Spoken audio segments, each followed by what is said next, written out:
سورہ نساء کی آیت نمبر 71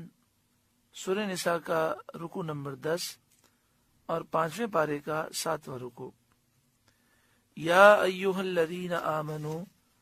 اے ایمان والوں، خذوا حذرکم، ہوشیاری سے کام لو،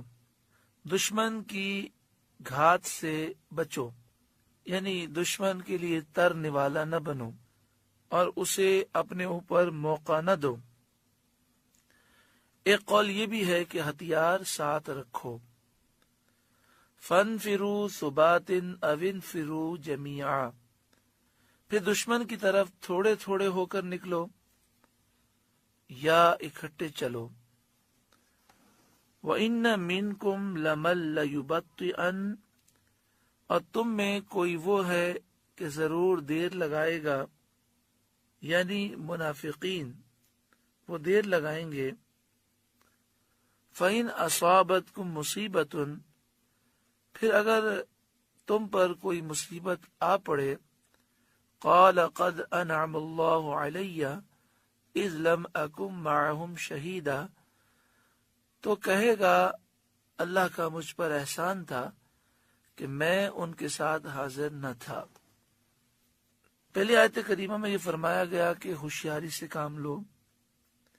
حفاظت کے اقدام کرو۔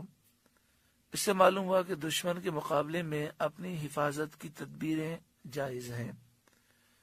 دوسری آیت کریمہ میں یہ بیان کیا گیا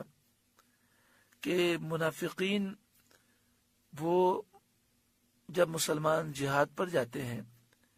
تو یہ تاخیر کرتے ہیں اور دیکھتے ہیں کہ کچھ حالات سمجھ میں آئیں کہ حالات کس طرف جا رہے ہیں تو ہم جائیں۔ اگر محسوس ہوتا ہے کہ فتح ہوگی، مال غنیمت ملے گا، تو جہاد میں آتے ہیں، اور جہاں محسوس ہو کہ حالات مشکل ہیں تو کوئی نہ کوئی عذر بنا کر وہ جہاد سے پیچھے رہ جاتے ہیں۔ یہاں فرمایا گیا کہ اگر تم جہاد میں جاؤ اور وہاں پر تم پر کوئی مصیبت آ جائے، شکست ہو جائے یا کچھ نقصان ہو جائے،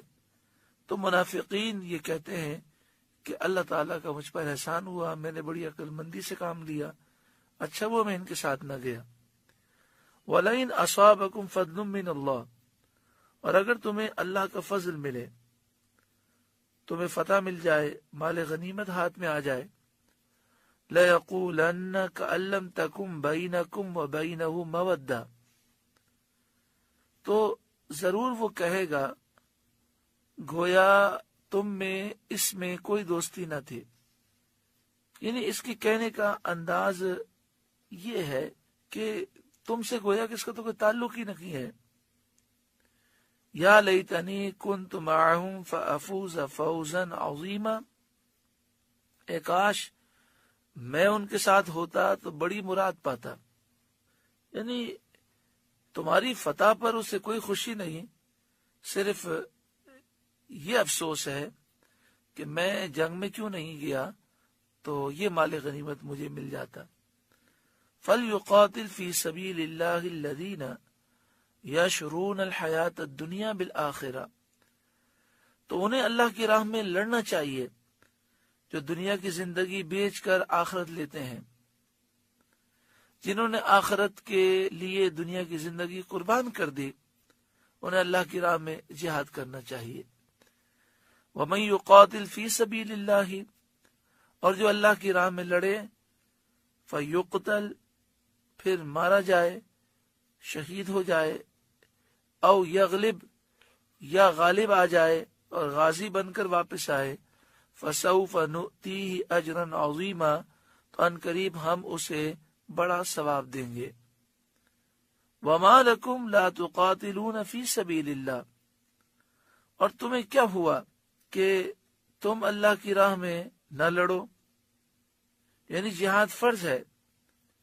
اور اس کے ترک کا تمہارے پاس کوئی عذر نہیں، اور تمہیں کیا ہوا کہ نہ لڑو اللہ کی راہ میں۔ وَالْمُسْتَضْعَفِينَ مِنَ الرِّجَالِ وَالنِّسَاءِ وَالْوِلْدَانِ، اور کمزور مردوں اور عورتوں اور بچوں کے واسطے، یعنی تمہیں کیا ہوا کہ اللہ کی محبت میں اللہ کی راہ میں تم جہاد نہ کرو، اور جو مرد، عورتیں اور بچے کمزور ہیں، ان کو بچانے کے لیے، دشمن کے نرغے سے نکالنے کے لیے تم جہاد نہ کرو۔ الذین یقولون، جو یہ دعا کر رہے ہیں، ربنا اخرجنا، اے ہمارے رب ہمیں نکال، من هذه القریۃ الظالم اہلها، اس بستی سے نکال جس کے لوگ ظالم ہیں، واجعل لنا من لدنک ولیا، اور ہمیں اپنے پاس سے کوئی حمایتی دے دے، واجعل لنا من لدنک نصیرا، اور ہمیں اپنے پاس سے کوئی مددگار دے دے۔